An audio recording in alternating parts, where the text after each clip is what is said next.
जय श्री कृष्ण दर्शक मित्रों, आपનું સ્વાગત છે અમારી યુટ્યુબ ચેનલ મયુરભાઈ પી શાસ્ત્રી ઓફિશિયલની અંદર। આપણે અગાઉ શ્રીમદ ભગવદ્ ગીતાનો 10મો અધ્યાય શ્રવણ કર્યો। હવે શ્રીમદ ભગવદ્ ગીતાનો 11મો અધ્યાય પણ શ્રવણ કરીએ। ઓમ શ્રી પરમાત્મને નમઃ। શ્રીમદ ભગવદ્ ગીતા એકાદશ અધ્યાય વિશ્વ રૂપ દર્શન યોગ। अर्जुन उवाच। अर्जुन बोल्या, मारा पर अनुकंपा करीने आपे जे परम गोपनीय अध्यात्म विषयक उपदेश कह्यो एनाथी मारू आ ज्ञान नाश पामी चूक्यु छे। केम के हे कमल नयन, मैं आपनी पासेथी भूतोनी उत्पत्ति अने प्रलय विस्तारपूर्वक सांभळ्या तथा आपनो अविनाशी महिमा पण सांभळ्यो। हे परमेश्वर, आप पोताने जेवा कहो छो ए खरेखर एम ज छे। छतां पण हे पुरुषोत्तम, आपना ज्ञान, ऐश्वर्य, शक्ति, बळ, वीर्य अने तेजथी युक्त ईश्वरीय रूपने हूँ प्रत्यक्ष जोवा मांगू छूं। हे प्रभु, जो मारा वडे आपनुं ए रूप जोवानुं शक्य छे एम आप मानता हो तो हे योगेश्वर, आप पोताना ए अविनाशी स्वरूपनुं मने दर्शन करावो।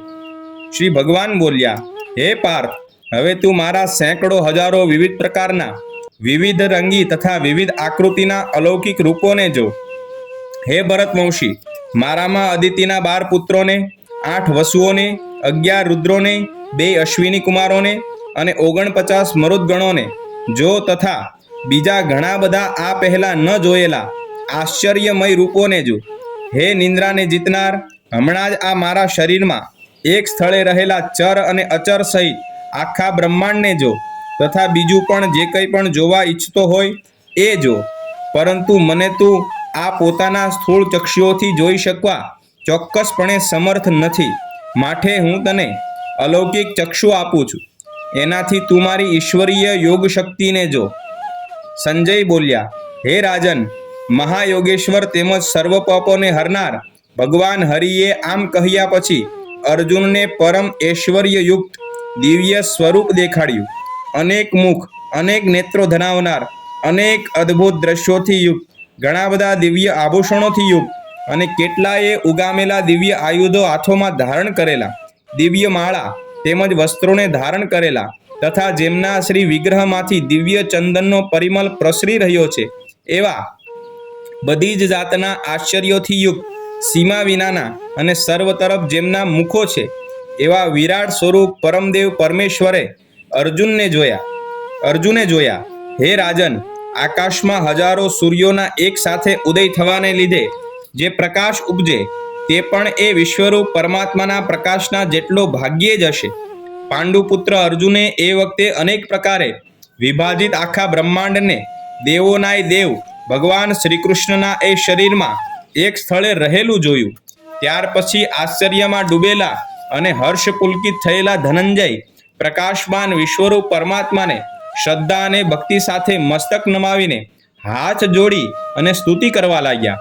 अर्जुन बोल्या, हे देव, हूँ आपना श्री विग्रह में सगळा देवों ने तथा अनेक चराचर प्राणियों समूह ने, कमलना आसन पर विराजेला ब्रह्मा ने, महादेव ने, समस्त ऋषियों ने अने दिव्य सर्पों ने जोऊं छुं। हे सकल विश्वना स्वामी, आपने असंख्य भुजाओ, उदर, मुख अने नेत्र धरावनार तेमज सर्व तरफ अनंत रूप धरावता जोऊं छुं। आखुं विश्व ज जेनुं स्वरूप छे एवा हे विश्वरूप, हूँ न तो आपना अंतने जोऊं छुं, न तो मध्यने के न तो आदिने। आपने हूँ मुकुटधारी, गदाधारी अने चक्रधारी, बधी बाजुए प्रकाशमान तेजना पुंज स्वरूप, धगधगता अग्नि अने सूर्य जेवा तेजस्वी, मुश्केलीथी जोई शकाय एवा तेमज बधी बाजुए अमाप स्वरूपे जोऊं छुं। आप ज जाणवा योग्य परम अक्षर एटले के परब्रह्म परमात्मा छो। आप ज आ जगतना परम आश्रय छो। आप ज शाश्वत धर्मना रक्षक छो अने आप ज अविनाशी सनातन पुरुष छो एवो मारो मत छे। आपने आदि मध्य अने अंत विनाना अनंत सामर्थ्य धरावनार, अपार भुजा धरावता, चंद्र सूर्य रूपी नेत्र धरावता, प्रदीप्त अग्नि रूपी मुख धरावता अने पोताना तेजथी आ ब्रह्मांडने संतापता जोऊं छुं। हे महात्मन, स्वर्ग अने पृथ्वीनी वच्चेनुं आ संपूर्ण आकाश तथा सगળી दिशाओ एकमात्र आपनाथी ज व्यापेला छे। तेमज आपना अद्भुत अने भयावह रूपने जोईने ત્રણેય લોક ભયના માર્યા કાંપી રહ્યા છે. પેલા દેવતાઓના સમૂહો આપનામાં પ્રવેશી રહ્યા છે તથા કેટલાક ભયના માર્યા હાથ જોડીને આપના નામ અને ગુણોનું ગાન કરી રહ્યા છે. અને મહર્ષિ તેમજ સિદ્ધોના સમુદાયો કલ્યાણ થાઓ એમ કહીને કેટલાય ઉત્તમ સ્તોત્રો દ્વારા આપની સ્તુતિ કરી રહ્યા છે. જે 11 રુદ્રો, 12 આદિત્યો તથા 8 વસુઓ, 12 સાધ્યો, 10 વિશ્વદેવો, 2 અશ્વિની કુમારો, મરુદગણ અને પિતૃઓનો સમુદાય તથા ગંધર્વ, યક્ષ, રાક્ષસ અને સિદ્ધોના સમુદાયો છે, એ બધાય છક થઈને આપને જોઈ રહ્યા છે. હે મહાબાહો, આપના ઘણા મુખ અને નયનોથી યુક્ત, ઘણા હાથ, જંગા અને ચરણ ધરાવતા, અનેક ઉદરો ધરાવતા અને ઘણી બધી દાઢોને કારણે અત્યંત વિકરાળ મહાન રૂપને જોઈને બધા લોકો વ્યાકુળ થઈ રહ્યા છે. તેમજ હું પણ આકુળ વ્યાકુળ થઈ રહ્યો છું. કેમ કે હે વિષ્ણુ, ગગનચુંબી, દેદીપ્યમાન, અનેક વર્ણોથી યુક્ત તથા ફાડેલા મુખ અને પ્રકાશમાન વિશાળ નેત્રો ધરાવતા આપને જોઈને ડરેલા અંતઃકરણનો હું ધીરજ કે શાંતિ નથી પામતો. તેણી દાઢોને લીધે વિકરાળ અને પ્રલયકાળના અગ્નિ જેવા પ્રજ્વળેલા આપના મુખોને જોઈને હું દિશાઓને નથી ઓળખી શકતો અને સુખ પણ નથી પામી શકતો. માટે હે દેવોના સ્વામી, હે જગતના આધાર, આપ પ્રસન્ન થાઓ. ધૃતરાષ્ટ્રના પેલા બધા જ પુત્રો રાજાઓના સમૂહ સમેત આપનામાં પ્રવેશી રહ્યા છે અને પિતામહ ભીષ્મ, દ્રોણાચાર્ય તથા પેલો કર્ણ અને આપણા પક્ષના પણ મુખ્ય યોદ્ધાઓ સમેત એકે એક તીણી દાઢોને લીધે વિકરાળ આપના ભયાવહ મુખોમાં ઘણા વેગથી દોડીને પ્રવેશી રહ્યા છે. અને કેટલાક તો હુક્કો થયેલા માથા સહિત આપના દાંતોની વચ્ચે ભીસાયેલા દેખાઈ રહ્યા છે. જેમ નદીઓના અનેક જળ પ્રવાહો સહજ રીતે સાગર તરફ જ દોડે છે, એટલે કે સાગરમાં સમાઈ જાય છે, એ જ રીતે નરલોકના શ્રેષ્ઠ શૂરવીરો પણ આપના પ્રજ્વળતા મુખોમાં પ્રવેશી રહ્યા છે, એટલે કે આપનામાં લીન થઈ રહ્યા છે. જેમ પતંગિયા મોહને વશ થઈ નષ્ટ થવા માટે પ્રજ્વલિત અગ્નિમાં ઘણા વેગથી ઉડતા ઉડતા જાતે જ પ્રવેશતા હોય છે, એમ જ આ સર્વે પણ પોતાના નાશને માટે આપના મુખોમાં અતિ વેગથી જાતે જ પ્રવેશી રહ્યા છે. આપ એ સમસ્ત લોકોને પ્રજ્વળતા મુખો દ્વારા કોળિયો કરતા ચારેય કોરથી વારંવાર ચાટી રહ્યા છે. હે વિષ્ણુ, આપનો ઉગ્ર પ્રકાશ સકળ બ્રહ્માંડને તેજથી ભરી દઈને સંતાપી રહ્યો છે. મને જણાવો કે ઉગ્ર રૂપધારી આપ કોણ છો? હે દેવાધિદેવ, આપને નમસ્કાર કરું છું. આપ પ્રસન્ન થાઓ. આદિ પુરુષ આપને હું વિશેષ રૂપે ઓળખવા માંગુ છું, કેમ કે હું આપની પ્રવૃત્તિને નથી સમજી શકતો. શ્રી ભગવાન બોલ્યા, હું લોકોનો સંહાર કરનાર વધી ગયેલો મહાકાળ છું. અત્યારે આ લોકોનો સંહાર કરવા માટે પ્રવૃત્ત થયો છું. માટે જે પ્રતિપક્ષીઓની સેનામાં રહેલા યોદ્ધાઓ છે, એ બધા તારા વિના પણ નથી રહેવાના. એટલે કે તું યુદ્ધ નહીં કરે તો પણ આ સર્વોનો નાશ તો થવાનો જ છે. માટે તું ઊભો થા, યશ મેળવ અને શત્રુઓને જીતીને ધન ધાન્યથી સમૃદ્ધ રાજ્યને ભોગવ. આ સર્વે શૂરવીરો પહેલેથી જ મારા વડે હણાયેલા છે, એ સવ્ય સાચી. તું તો કેવળ નિમિત્ત માત્ર થા. દ્રોણાચાર્ય, ભીષ્મ પિતામહ, જયદ્રથ, કર્ણ તથા બીજા ઘણા બધા મારા વડે હણાયેલા શૂરવીર યોદ્ધાઓને તું હણ. ભય રાખીશમાં, ચોક્કસ તું યુદ્ધમાં વેરીઓને જીતીશ, માટે યુદ્ધ કર. સંજય બોલ્યા, શ્રી હરિ કેશવના આ વચનને સાંભળીને કિરીટ અર્જુન હાથ જોડી થરથર કાંપતા નમસ્કાર કરીને ફરીથી ઘણા બીતા પ્રણામ કરીને ભગવાન શ્રી કૃષ્ણની ગદગદ વાણીથી સ્તુતિ કરવા લાગ્યા. અર્જુન બોલ્યા, હે અંતર્યામી, એ યોગ્ય જ છે કે આપના નામ, ગુણ અને પ્રભાવના કીર્તનથી વિશ્વ ઘણું હરખાઈ રહ્યું છે અને પ્રેમ વિહવળ પણ થઈ રહ્યું છે. તેમજ ભય પામેલા રાક્ષસો આમ તેમ નાસી રહ્યા છે તથા સર્વે સિદ્ધ ગણોના સમૂહો નમસ્કાર કરી રહ્યા છે. હે મહાત્મન, બ્રહ્માના પણ આદિ કરતા અને સૌથી મોટા આપને તેઓ કેમ ન નમે? કેમ કે હે અનંત, હે દેવતાઓના ઈશ, હે વિશ્વના પરમાધાર, જે સત, અસત અને બેયથી પર અક્ષર એટલે કે સચ્ચિદાનંદ ઘન બ્રહ્મ, એ આપ છો. આપ આદિદેવ અને સનાતન પુરુષ છો. આપ આ જગતના પરમ આશ્રય, જાણનારા, જાણવા યોગ્ય અને પરમધામ છો. હે અનંતરૂપ, આપનાથી આ આખું વિશ્વ વ્યાપેલું એટલે કે પરિપૂર્ણ છે. આપ વાયુ, યમ, અગ્નિ, વરુણ, ચંદ્રમા અને પ્રજાના સ્વામી બ્રહ્મા છો તથા બ્રહ્માના પણ પિતા છો. આપને વારંવાર નમસ્કાર, હજારો વાર નમસ્કાર તથા ફરી પાછા એથી પણ વધારે વાર નમસ્કાર. હે અનંત સામર્થ્ય ધરાવનાર, આપને આગળથી તેમજ પાછળથી પણ નમસ્કાર. હે સર્વના આત્મા, આપને બધી જ બાજુએથી નમસ્કાર કરું છું, કેમ કે અનંત પરાક્રમી આપ આખા બ્રહ્માંડને વ્યાપીને રહેલા છો, માટે આપ જ સર્વ સ્વરૂપ છો. આપના પ્રભાવને નહીં જાણતા તમે મારા સખા છો એમ માનીને પ્રેમથી કે પ્રમાદથી પણ હે કૃષ્ણ, હે યાદવ, હે સખા એ પ્રમાણે જે કંઈ વગર વિચારીએ અવજ્ઞાપૂર્વક કહ્યું છે.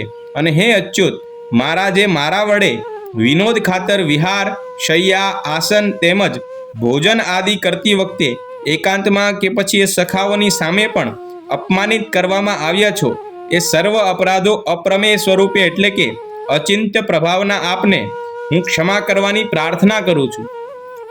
આપ આ ચરાચર જગતના પિતા, સૌથી મોટા ગુરુ અને ઘણા પૂજનીય છો.